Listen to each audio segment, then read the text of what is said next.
பேசணும்னு நினைக்கிறீங்களா? ஆனால் ஹிந்தி எப்படி பேசன்னு தெரில அப்படின்ற அந்த இடத்துல நீங்கள் இருக்கீங்களா? அப்போ உங்களுக்கான வீடியோ தாங்க இது.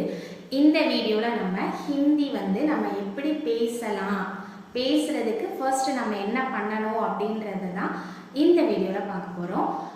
வீடியோக்குள்ளே போகிறதுக்கு முன்னாடி என்னோட வீடியோவை நீங்கள் இப்போ தான் ஃபர்ஸ்ட் டைம் பார்க்குறீங்க அப்படின்னா சப்ஸ்கிரைப் பண்ணி பெல் ஐக்கான் கிளிக் பண்ணிக்கோங்க. அப்போ தான் ஸ்போக்கன் ஹிந்தி ரிலேட்டடாக நம்ம போடுற எல்லா வீடியோஸும் உங்களுக்கு நோட்டிஃபிகேஷனில் வரும். Let's get into the video.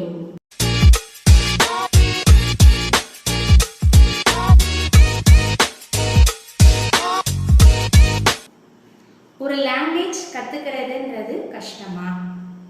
இல்லை நம்மளோட லாங்குவேஜ், நம்மளுடைய மொழியை நம்ம எப்படி கற்றுக்கிட்டோம்?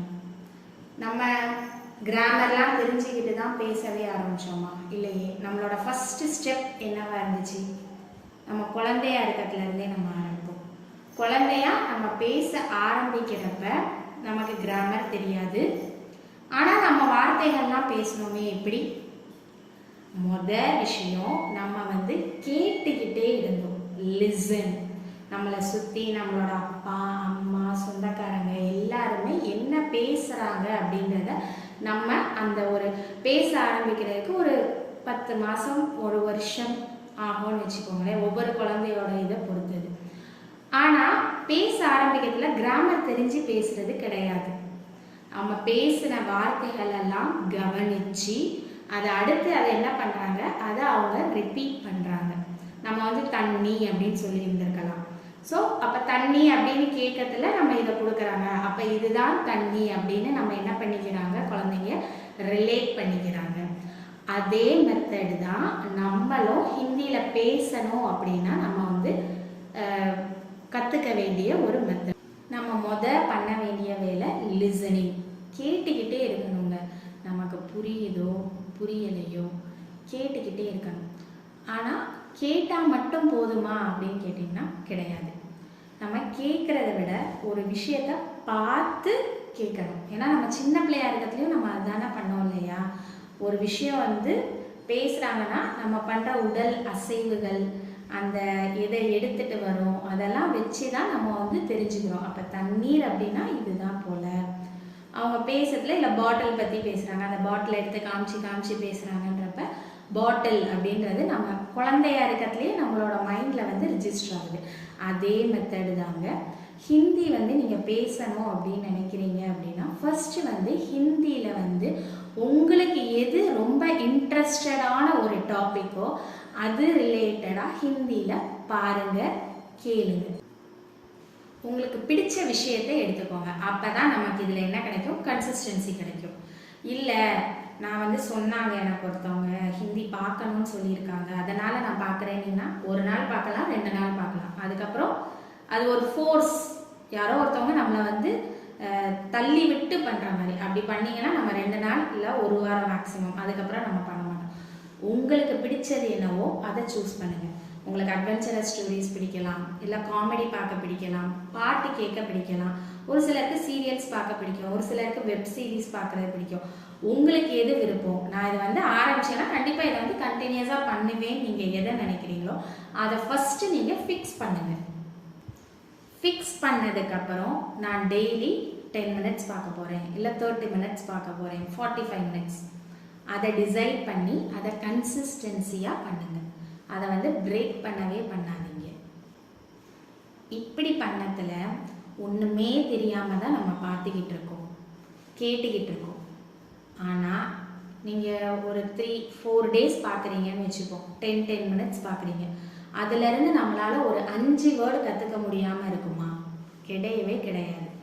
ஏன்னா நம்ம பார்க்கறதுல அந்த ஒரு இதை வச்சு தான் பேச போகிறாங்க. ஸோ அந்த வேர்டும் கேட்க போது, அந்த பொருளையும் நம்ம பார்க்க போகிறோம். We can relate it. So அது மூலமாக நம்ம 5 வேர்ட்ஸ் கூட கற்றுக்கலாம்னு வச்சுக்கோங்களேன். அடுத்த நாள், அடுத்து ஒரு 1 வீக் போகிறதுல ஒரு சென்டென்ஸாக நம்ம புரிஞ்சுக்கிறதுக்கு ட்ரை பண்ணுவோம்.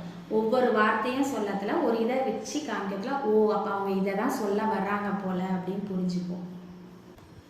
ये क्या है, ये क्या है, ये क्या है, ये खिलौना है, ये खिलौना है, ये खिलौना बहुत सुंदर है। ये खिलौना बहुत सुंदर है। ये खिलौना गुलाबी रंग का है। ये खिलौना गुलाबी रंग का है।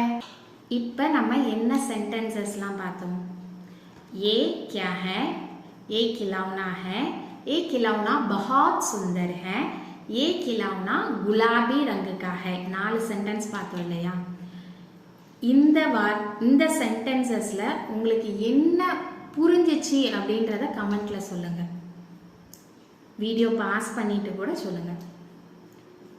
ஏ அப்படின்ற வேர்டு நீங்க என்ன புரிஞ்சுக்கிட்டீங்க?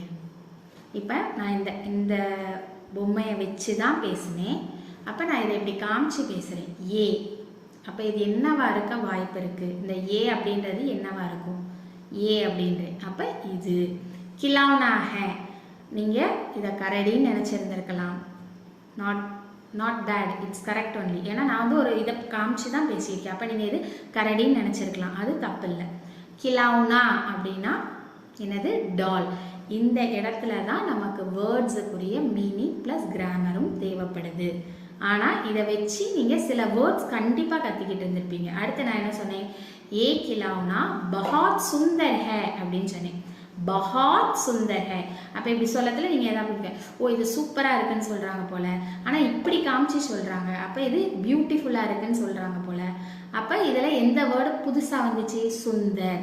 அப்போ சுந்தர் அப்படின்னா பியூட்டிஃபுல் அப்படின்னு கண்டிப்பாக நீங்கள் புரிஞ்சுக்கிட்டு இருந்திருப்பீங்கன்னு நினைக்கிறேன்.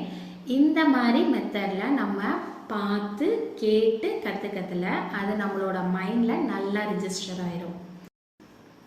நான் எப்படி ஹிந்தி கற்றுக்கிட்டேன் அப்படின்றத என்னோட அடுத்த வீடியோவில் நான் சொல்கிறேன்.